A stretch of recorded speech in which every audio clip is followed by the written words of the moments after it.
Welcome to Global Village Show. Thank you very much for joining us today. This is Ahmed Kasim, your host of Global Village Show.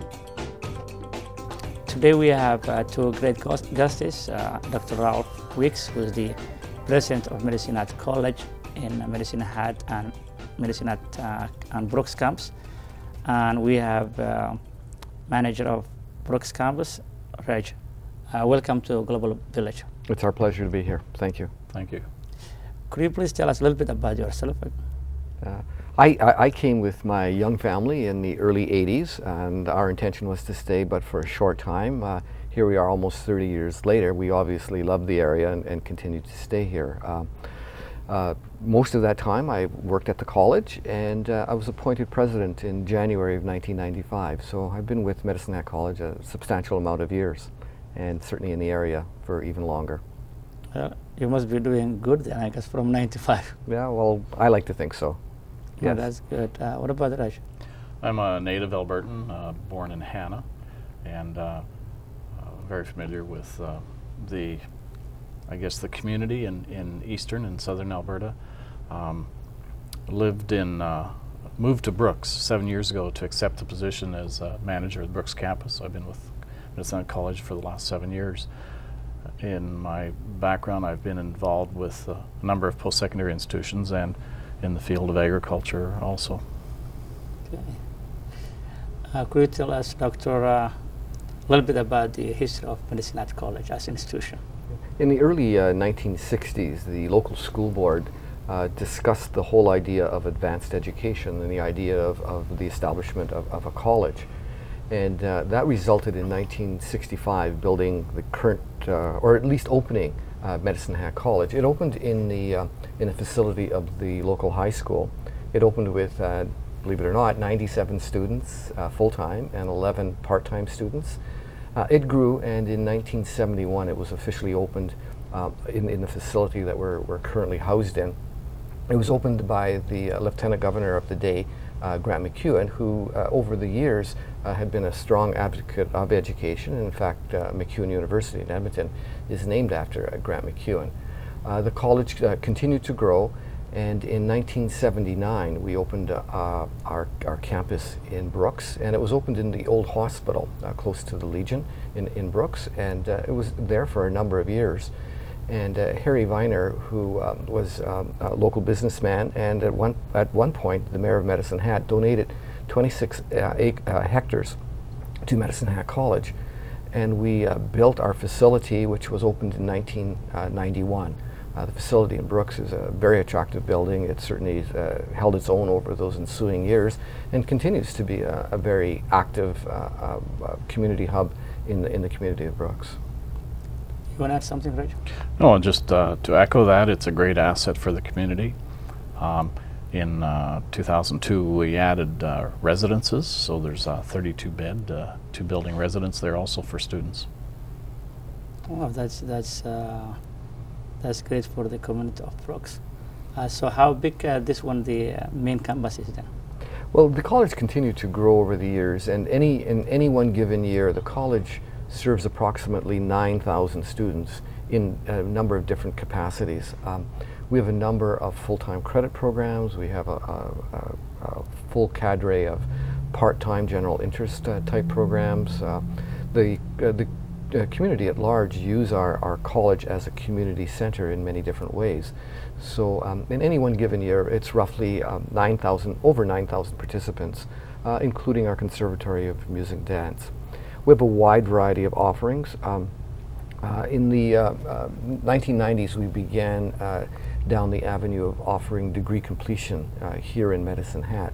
And so as a result of that, students are able to complete a 4-year degree, and we have that in a number of different areas, including nursing and education, and we're looking at others on a regular basis. Also, we offer 8 different apprenticeship programs. We offer adult development or academic upgrading. We have a number of 1-year certificates, a number of 2-year diplomas. So we view ourselves as a comprehensive college. There is no other opportunity, or very little other opportunity for students. And as much as possible, we would like to provide that training here at home. With regards to the Brooks campus, we have a wide variety of different programs there too.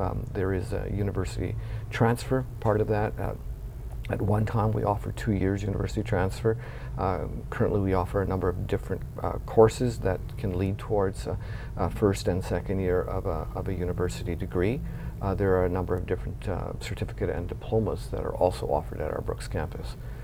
The college needs to be relevant, and so on a regular basis we have to take a look at ourselves and say, how well are we doing? Are we meeting the changing demands of our students? And so on a regular basis we offer new programs and we sunset some programs that may not be working as well any longer for us.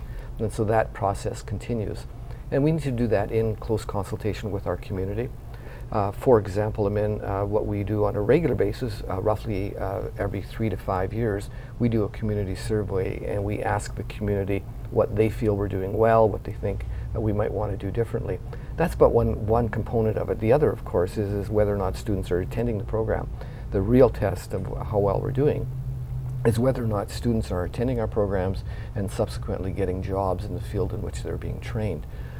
And their level of satisfaction while they are a student at Medicine Hat College, whether it's at the campus in Medicine Hat or the campus in Brooks. And so there is a wide variety of different ways of us connecting with our community and asking how well are we doing. The challenge for us, though, is to continue to be relevant and to be nimble. Being nimble means that we're able to change rapidly and quickly, and that's not always easy with an organization like ours that's well established in certain areas. The other part of the college's mandate, though, is beyond training. The training element of it is important so people can get jobs, but the other element of that is to be educated, to be well educated, so that you are a better citizen of the world of Canada. And from that perspective, I think we're doing quite well. Reggie may want to add something along that line.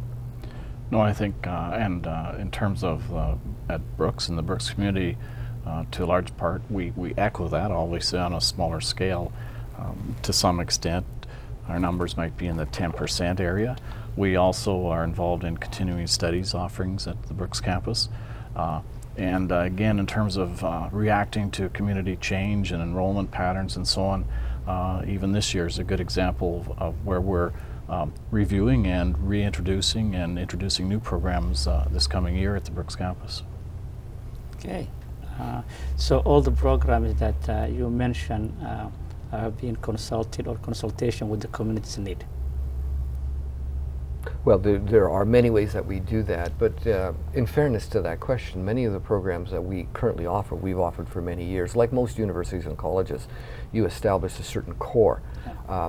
There always has to be the critical mass. You need sufficient students, because what we are, in many ways, we're stewards of taxpayers' dollars, and so there needs to be the appropriate return on that investment.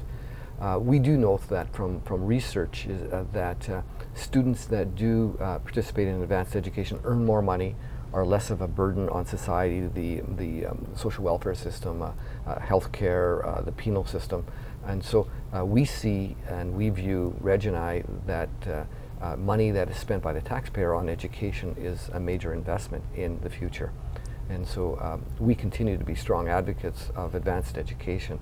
But we also, on the other side of the ledger, understand very clearly that there needs to be a sufficient or a critical mass, sufficient number of students, so that we're able to offer that program. For example, it's improbable that a community the size of Medicine Hat, for example, could have a medical school. We just don't have the critical mass of students to be able to put that together. And if we look from a taxpayer's perspective, the amount of money that's involved in training someone to be a medical doctor, it should be done in centralized areas. And so if we look at a province like Alberta, for example, we have 2 medical schools. And if we look at a province like Ontario, I think they have 4 medical schools. So it's that kind of balance that we must always be looking for. So on one side, there is the demand or the requests that we're receiving from the community, but it cannot be your only barometer. It has to be, it's part of the input, a critical, very important part of the input, but there are many other factors that go into making those kinds of decisions. Just to add, consultation and input and feedback from the community is a constant part of our life as an institution, as a post-secondary institution. Many of the programs have formal advisory committees. Our staff, both at Brooks and certainly in Medicine Hat, we live in the community. Many of our staff are involved in different community organizations, volunteering their time. So there's a pretty solid input in terms of just even from staff getting ideas, including all the instructors and so on. So there's a constant kind of feedback mechanism also. Yeah, and we need to move the college forward, and as we begin to look at world events, things that are happening in the world, it also has impact on our faculty, on our staff, and on the college community itself. And so one of the initiatives that we've looked at recently, recently being within the last 10 years or so, is international education. So we have a number of students from different countries on our campus, and I believe at last count, I think it was 63 different countries at one time or another were represented on our campus. You know, today we have students from China, Thailand, Finland, Mexico, Korea, Japan, and that has added a certain richness to our overall campus. They bring with them their own culture, and there's a richness, and in many of those cases they have a much longer, rich history than, say, a very young country like Canada. So it adds a lot to our college community. And they contribute in a very significant way. Is that what happens in the classroom? It's much more vibrant, much more real. And so, again, getting back to that question is that we must respond to all of those kinds of factors that are happening in the world, and we must be aware of them, and we try and integrate that into our curriculum. And recently, we've opened a campus in China. And so what we've done is we've taken our curriculum that we've put together and that we own, and we've translated it into Mandarin, and we've opened a campus in Qinhuangdao, which is fairly close to Beijing, and we train Chinese with Medicine Hat College curriculum. And so that when they graduate with a dual credential, one from the university in China, but also one from Medicine Hat College. So that type of innovation and that kind of forward thinking is critical for us to, again, to be relevant and nimble, relevant to the changing needs of our students. That's great innovation, and I could agree 100% that if we want to compete the 21st century, I think education has to be the fourth, supported by the Canadian government, whether it's a federal or provincial. That's the only way you can compete international market, competing in education. Someone watching the show coming from overseas, a newcomer, has a credential from their home country. What would be the easiest process if they choose to continue their education further? Well, Canada is getting much better at it, and in many cases, before the immigrant comes to Canada, their credentials are being assessed, and that's relatively new in Canada, and I think that's important for us. Often what happens is people from other countries come with great credentials, but they're not able to communicate in the language of business or the language that is necessary here in Canada, which is English or French, depending on where you go in Canada. So a lot of what is necessary for them is to upgrade their English skills. And what Canada is beginning to do more and more is we're introducing the whole idea of teaching English in other countries, similar to what we're doing in China. But Medicine Hat College, along with most post-secondary colleges and universities, have what we refer to as prior learning assessment, PLA. And prior learning assessment is a process that's, for the most part, governed by the entire country, and in many cases much of North America.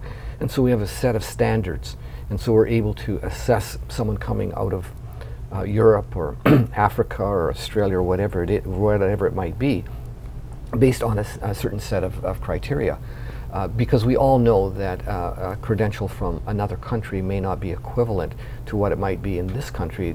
Similarly, a credential from Canada may not be equivalent to a certain credential in another country. So there has to be the gelling of those two credentials to find what is appropriate, because none of us want to have an underqualified individual working at a job that they're much more qualified for. But the opposite is also true. We don't want a person that's underqualified doing and putting themselves and patients and clients in harm's way. So there has to be that vigilance, that ability to assess the value of that credential.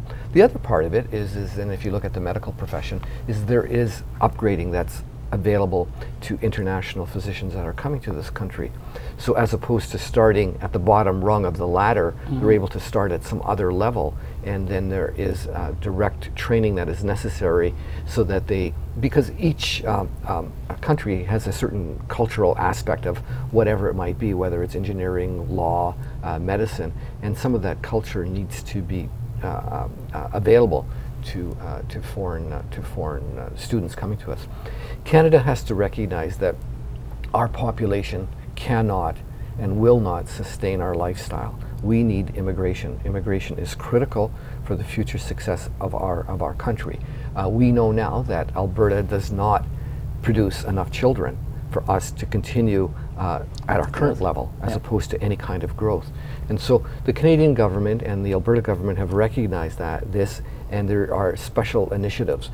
For example, although it might sound like a small thing, it's very important for us, is that if a student from a foreign country comes to Canada and studies for 2 years, then they're able to get an immediate work visa for 2 years.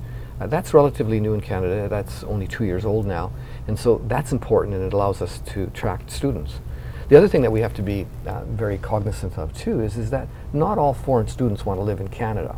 Many want to go back to their own country, so they've come here for that international experience, but some do. For example, we recruit heavily students out of India.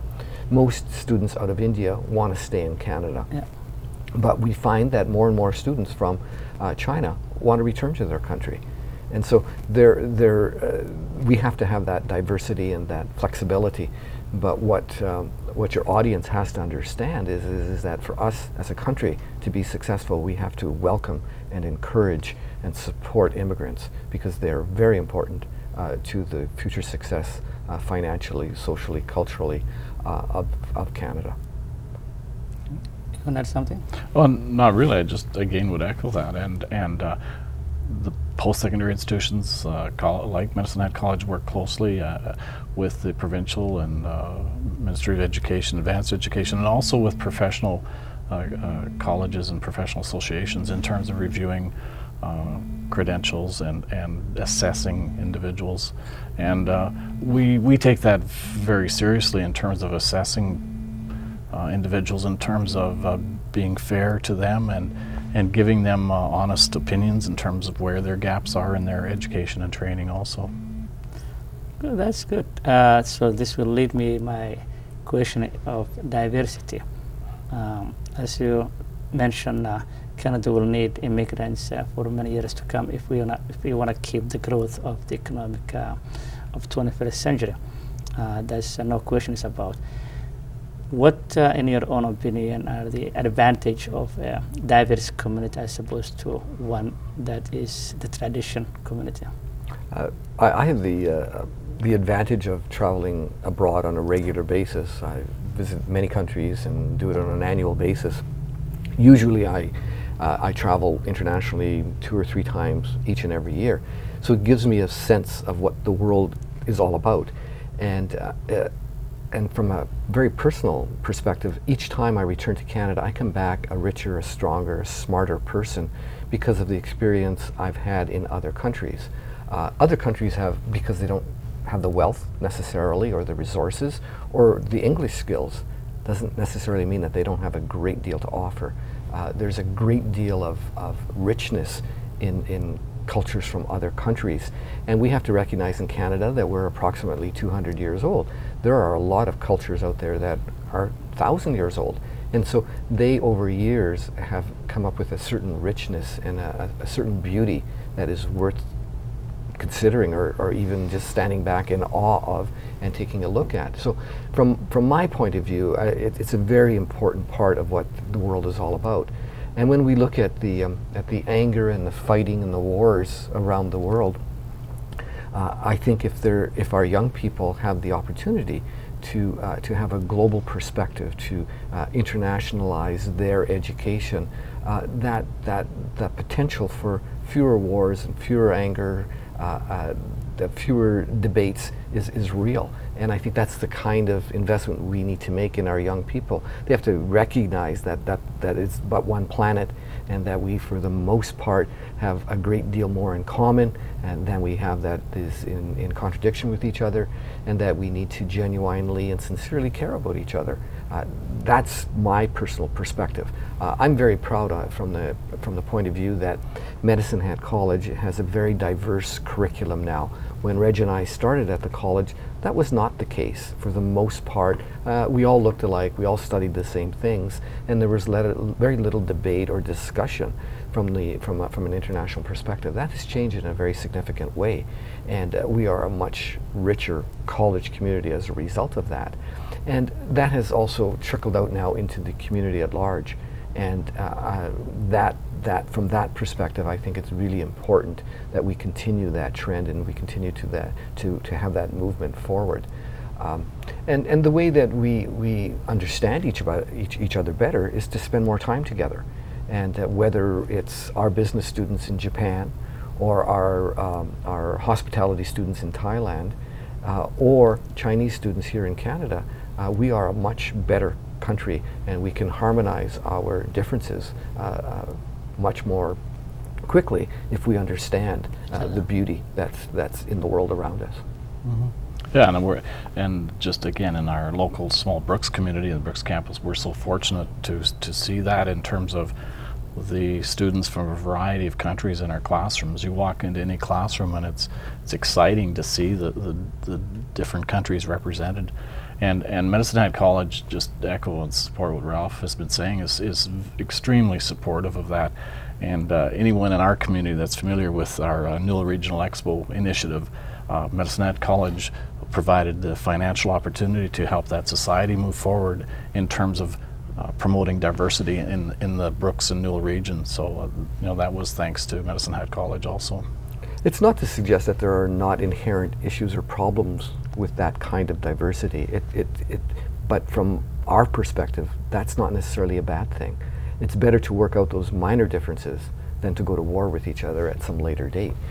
We also know that the people that do study abroad generally go back to their home countries and become leaders in those countries. And that's critical, that we're very much aware of what's going on in the world around us. And so that we go back, and whatever it might be that we do, we're better at it because we have an understanding of what's happening out there.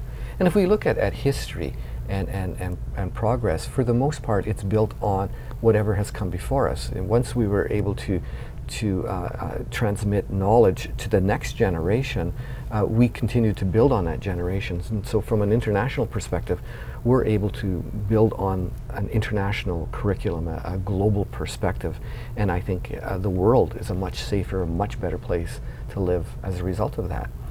The differences that we have are growing pains, are adjustment pains, and but they're necessary in any environment. It's like bringing a new baby home. It does change the atmosphere with the older children in the house and the pets and all the rest of it. But at the end, it's such a wonderful addition, and there is a parallel in my mind anyway when I look at where the world is going, and what's happening in our province is really beneficial to where we're going as a country.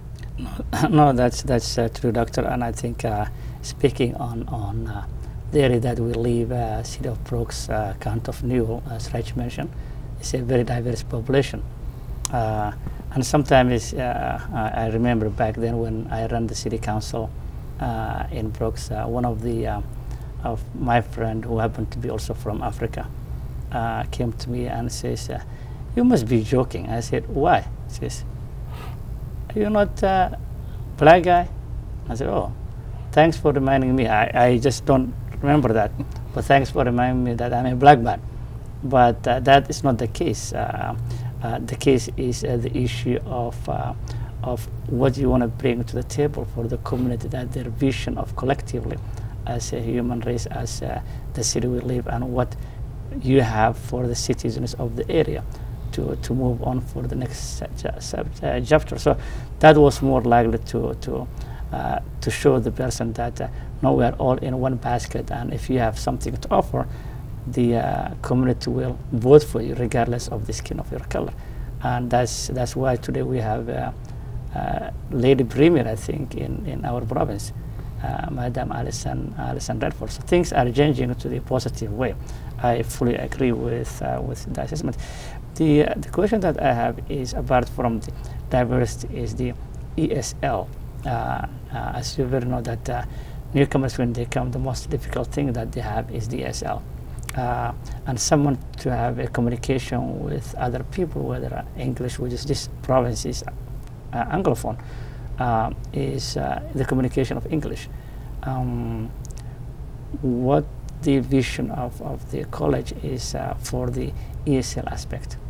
Yeah. Right or wrong, for better or worse, is the language of business throughout the world is English. Yeah. And that's not a decision that was made in Canada. The world out there has made that decision. Yeah. But as educators, we need to provide that opportunity. Yeah. And some other countries have taken up that initiative. And if you take a look at a country like India, you'll find quite often that the person driving the taxi or if you had to go in for dental care will speak very good English, because it's taught at all levels. Yeah. Also, if you spend time in Africa, you'll find that in many countries they'll speak 3 languages. They'll speak their tribal language, they'll speak Swahili, and they'll speak English.